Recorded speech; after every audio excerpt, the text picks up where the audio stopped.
So the paper is using very unique database, very interesting database, and it is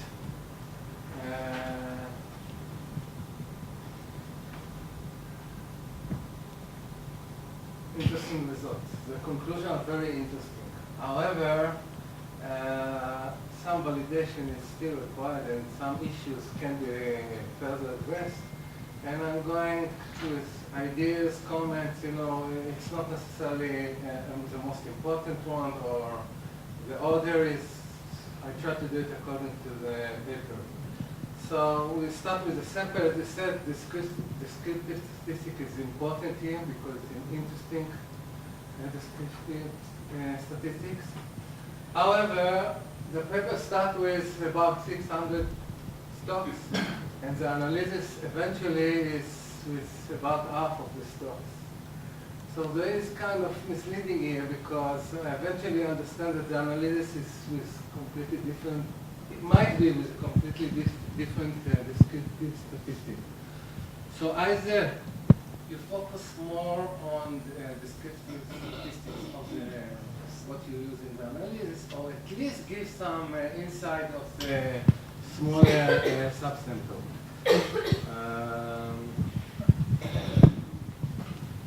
And about this good reduction, you take out all utilities from the analysis.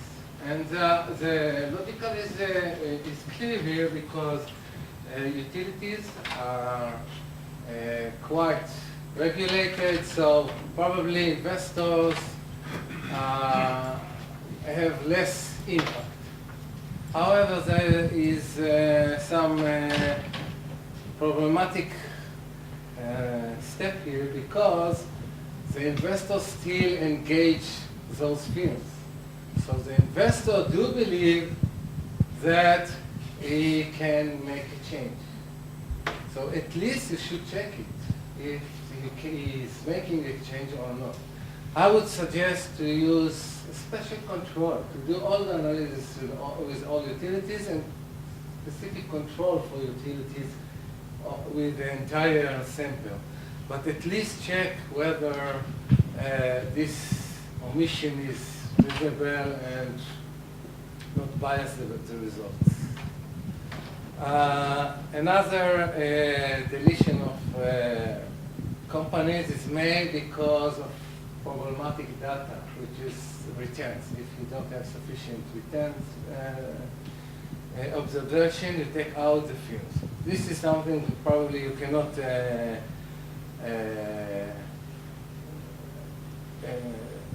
skip all, but you should check whether it bias your selection. Because perhaps those firms that do not react to the investors and make more problems in general are those firms that you take out. So the higher downside risk is with those firms. It might bias, at least you should acknowledge if it might bias your results. About downside risk. You used to measures. One is an old one, the lower partial moment. The other is value at risk methodology, which is newer. And there is an inconsistency here. Why inconsistency? Because you use LPM while looking at all results below zero. So you think about downside risk as having a negative returns. And with value at risk, you use it at 5%, which is one worst case scenario. These are completely different concepts of downside risk. First of all, you should give some consideration here and discuss those considerations in the paper, because this is a critical issue. Why downside risk? Why not general risk? Okay? If you want to focus on downside risk, which is reasonable, you should put some consideration and to be consistent with measures. You can use both measures, but have some consideration whether it's below 0 or the worst case. Okay? And at least acknowledge, again, that there are two different measures right now that you are using. Perhaps it's good because it proves that your results are not just random results. I would suggest to use a better, which consider better measures than value at risk. You don't need to replace it. You can add it, which is mean shortfall, which is some balance. On the one end, it's making the LPM summation of results, and on the other, it uses value at risk methodology, and it has the benefits of both measures, and it probably would be good to use it here. And as you mentioned, a good idea is to look at options. This is out of sample instrumental measure to look at premiums on out of money put options and to see if the market acknowledge, which will give you not only a measure of risk, but whether the market acknowledge the change in downside risk, which is important issue, a separate important issue. The problem is with using mean shortfall is that you need more than one worst case scenario measure. If it's 5%, first of all, you don't have to use 5%. You can take all negative again. But it raises the questions to me. How did you decide of the 1 month measuring of downside risk? Okay, because if you are looking at all the left tail distribution, then 1 month is okay. I'm not sure why, but it's okay. But if you want to look at the extreme result, as in 5% value at risk, then it's problematic to use only 1 month, because actually you are looking for worst case scenarios, extreme tail distribution, you need more time to measure it. So you might consider or at least discuss it in the paper. How did you decide? You are using corrections, another subject, you are using corrections for the match pair. The paper is using a match group, and you try to balance the differences using a correction factor, and the correction includes size, to market usual measures. I think you should include more measures in this factor. For example, the distance of score or something close to it, because if the companies in your group suffer more from distance than your matched group, then it can explain a lot of the results just because there is a distance issue in the company, or the other way around. So you should consider distance measure and liquidity. As you write, you have problem with some returns. Liquidity of one group versus the other might explain a lot of downside risk and bias the results. I would also suggest you to consider all of the monthly observations that are during the announcing of the quarterly reports. Why? Because in those observations you have a lot of information that flow into the market during those months. So you expect very large return observations, which might cause downside risk in prices, and then the investors are more informed, so we will see lower downside risk. So you should control this factor because it can account for downside risk in many observations. Finally, you have a very strong conclusion, which is very interesting. One of the most advantages of the paper is that downside risk is reduced through engagement without compromising returns.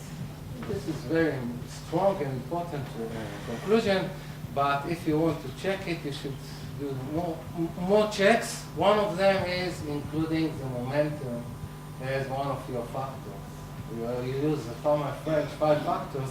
At least momentum is now the standard to claim this such a result, because again you might be biased through momentum.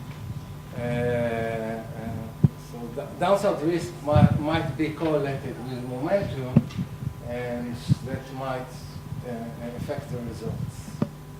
Overall, it's interesting and important. I definitely like it. Thank you very much. Thank you.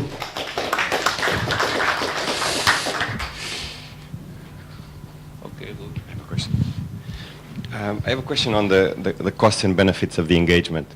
I mean, we think about it from the perspective of the investor, also from the perspective of the firm. But so there's things that are relatively easier to change, things that are relatively more difficult. And I mean, I guess you have data on the amount of effort that's put into each one of these things. So maybe you can look a little bit into that. But one of the things that I was thinking about is, you know, maybe the firm wants the investor to continue connected, right? So the firm has an explicit objective. So this might confuse a little bit what you're going to learn from that, because it could be that there's something really hard to deal with, that even one small contact may lead the firm to actually do something, because the firm has a long-term interest on the investor being tied to the firm. So maybe you don't have enough data to think about costs and benefits of these things, but you know, just think about that. Thank you. So I don't know if you did it, but it would be very interesting to also look at the upside risk, so to speak, because in a sense, what you have is kind of a bright side of ESG, where we reduce the downside risk. But maybe what's going on is that firms, they engage in more conservative policies, and then they might also lose the good part of the risk, this upside risk.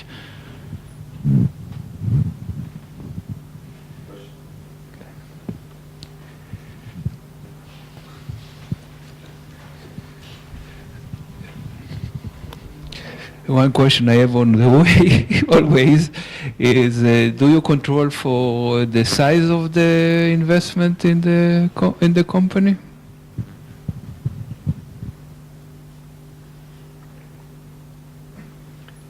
So just a clarification. So are you thinking about this as being systematic or idiosyncratic?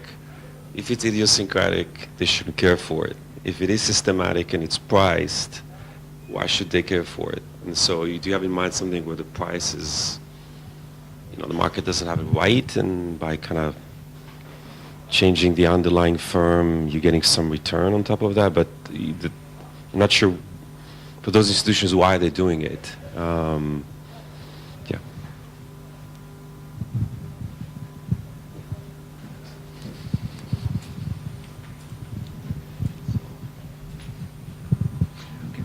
Thank you for the great discussion, for all the questions. So I noted it down, very useful. So just a few comments about the discussion, because you know we can implement most of them. So the reason why the sample drops quite a bit is because we use this kind of 2-year window around the engagement to see whether there's an effect, because it may take some time until the market kind of captures the benefits of the engagement. So that reduces number of observations, because every engagement towards the end of the sample with this 2-year period is then kind of not included. Plus, like also you pointed out, in some cases we don't have returns data. Now what we've done for robustness is kind of just look at the 1-year period, so then this kind of around engagement. So results are still a bit weaker, as you would expect, but they're still there. So maybe we should think about making this the main specification. And I think your comment on utilities is also, and regulated firms, is very valuable. We need to think more about this. So we got this comment from them, that there usually it's very difficult to change something, which then raises the question, why do they engage? So one understanding is also that they think of themselves as a universal investor that thinks also about kind of externalities to other firms. So even if at that specific company maybe there's no direct effect, maybe others benefit from whatever they implement, but we need to think more about this. Also, the other comments are great, so we need to think more about this. Rui's comment, I think, very good idea. We need to think on how to measure kind of how costly it is and how easy it is to implement something. The upside is also a very good comment. Actually, in this other paper that we have, we indeed find that the firms that have higher emissions, they have higher downside risk, but also higher upside potential. So if you look at kind of in the money put options and their relative expensiveness in terms of the volatility smile, how steep it is, so we also find something there. So here we haven't yet done this, but that's a great idea. Manny's comment, I think, is also good. We can do this. It's also going a bit in your direction that maybe your incentives to do something is bigger if you have a bigger stake in a company and if that stake is part of your portfolio is bigger. So Alon, I think I don't have a good answer yet because we haven't thought about this, but it's kind of important because it's a question of how we align the two approaches. Right, because like you pointed out, in the second one, we argue that this kind of systematic price factor. I think of it, but again, I haven't thought enough about this. I think of this more as idiosyncratic, a firm-specific, kind of as in the first analysis. But again, we need to think harder about how to kind of then align the arguments with the second tests. So we haven't thought of this. Thank you.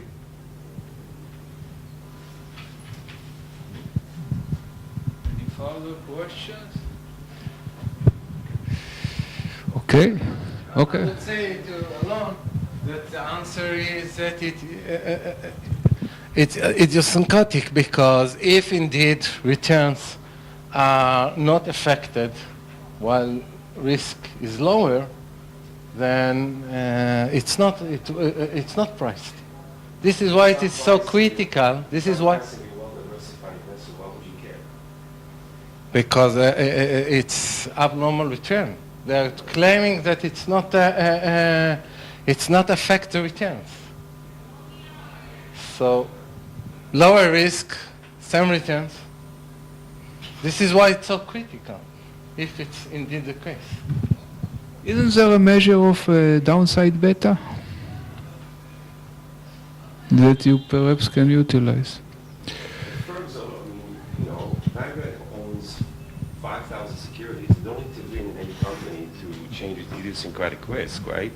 You just buy the portfolio and diversify where the sigma epsilons, and you get whatever expected return. Why can't I, engage with this particular portion of the idiosyncratic risk? If you get abnormal return What do you for mean? disengagement, for the engagement. First of all, there's Xavier's point. Cutting down one tail, you might be cutting on the other tail, but it's obviously costly to do it. I don't know. We need. No, this is all I did. They claim that it's not costly. This is a question. Okay. This is why it's so critical to prove it. This is why I said it's so critical to prove it. If you can do it, then the answer is. Just with the analogy, this is like a well-priced insurance policy for the firm. So if there's the firm could take out insurance and there's a good priced insurance, which is this engagement, that's kind of what it is. That's right. So then maybe, but then it's sustainable about the price of that insurance market and whoever does it. Right. No. Yeah. So, That's what I was asking. It's a story like that. Okay. Thank you.